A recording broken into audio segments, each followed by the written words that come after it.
There are places in the world where women are systematically raped, burned, mutilated, and denied an education because of their gender.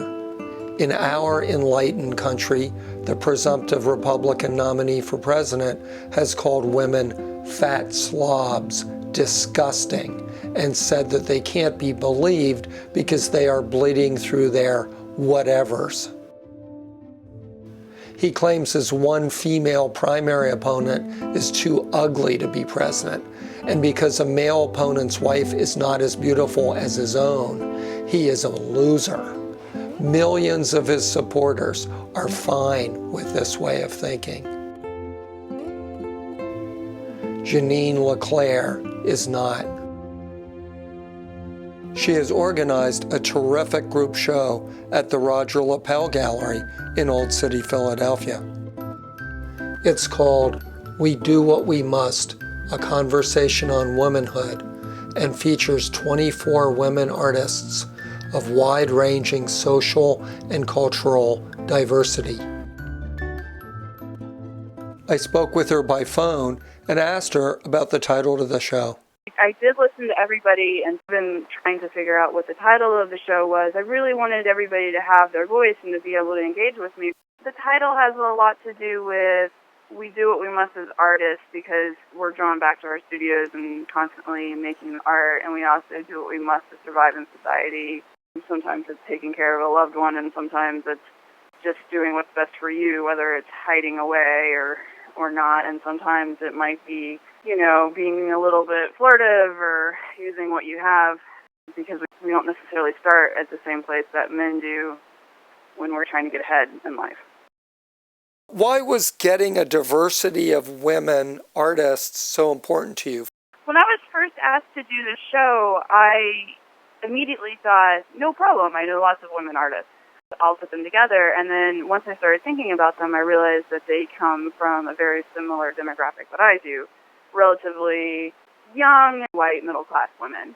It was important to me because having moved up from down south and now living in Philadelphia, I live amongst people from all different backgrounds. I thought it was important that their voice be heard too because we all have different perspectives. It looks like you broke the show into different thematic categories. While I was actually putting the artwork together, I had a feeling that there would be certain topics that would show up as I had all the work in front of me and I started placing them. Sisterhood, and it talks towards your relationships with women.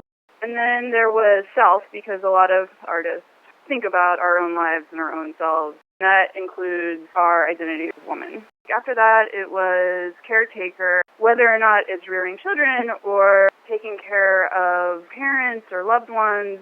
A lot of time that falls to the woman. My ex-husband is ill, and I help take care of him. And then body, of course, I think is important just because we're labeled one way or the other depending what our sex is when we're given birth. And there are transgendered women who were born as men but identify as women. A lot of what we deal with involves our body, whether or not it has to do with childbearing, us being sex objects, us not being sex objects, how we're labeled and how we're seen, and whether or not a culture hides us away or presents us. One of the works by Sulu is an empty bucket because the culture that she is from says that if you're a woman who cannot bear children, you are an empty bucket. And judgment could be from other women, it could be from men, it could be from society, anything from, well, if you have sex before you're married, you're a slut, but if you don't put out, then you're a prude. The judgment of what somebody is wearing, us judging other people, judging our own selves, judging what we do, making assumptions about our own lives, and did we do what we were supposed to do by getting married and having 2.5 kids and having our husbands do well in their job and making sure our children go to college. Jeanine, is this an anti-man show? No, I very much wanted to make sure that this show wasn't quote-unquote man-hater show. In the culture that I was growing up, if you were a lesbian or a feminist, then you were labeled as a man-hater.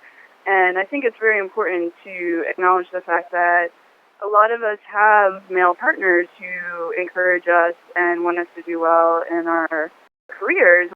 sometimes it's not the men who are perpetuating some of these problems that hold us women back in society. Sometimes it's other women. What do you think the future is going to bring for women? Are things going to improve? I really don't know. There was a time when I was younger and I had swallowed the information that was given to me that as girls we were given all the privileges of men and we could play sports and we could go into whatever career that we wanted to and we had control over our bodies. And as I got older and learned more, I realized that that wasn't necessarily the case. So I don't know, and I'm honestly starting to become a little bit afraid of what some of the things are getting passed in the Supreme Court or in legislation. I think that it's one of these things that we must constantly be vigilant about and not let what we've fought for go away. And as far as the art world goes, sometimes it's not so obvious even to those of us who don't understand why we weren't accepted in a show or we approached a gallery. It could be we just weren't accepted because they weren't looking for a sort of artwork at that time, or it could be, this is a generalization, but a white male gallery owner who's older, and he just tends to lean towards people who make him feel comfortable, which are other white males. What do you want viewers to take away from your show? I want them to take away the fact that it's a complex conversation and not something that's simple. The women in the show thought about these things, and we talked about them, and we engaged with these topics.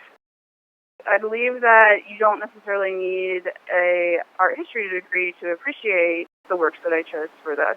And that's not to say that they're very obvious, but I believe that the work of these women is powerful enough that even if somebody gets a visceral feeling while they go into the show, that is important. And I hope that they'll think about what happens in their lives and about other women, the fact that other people have complex stories and the world isn't black and white or good or bad. The world may not be good or bad, but it could definitely be better. There is much to contemplate in this art that Jeanine Leclaire has assembled. It is not a political art show, but considering the upcoming elections, I think it is vital to see it and think about the lives of our sisters, mothers, friends, and lovers, and how they should be treated with fairness and respect. We Do What We Must, a conversation on womanhood, will be on display at the Rodger Lapelle Galleries through the end of June 2016.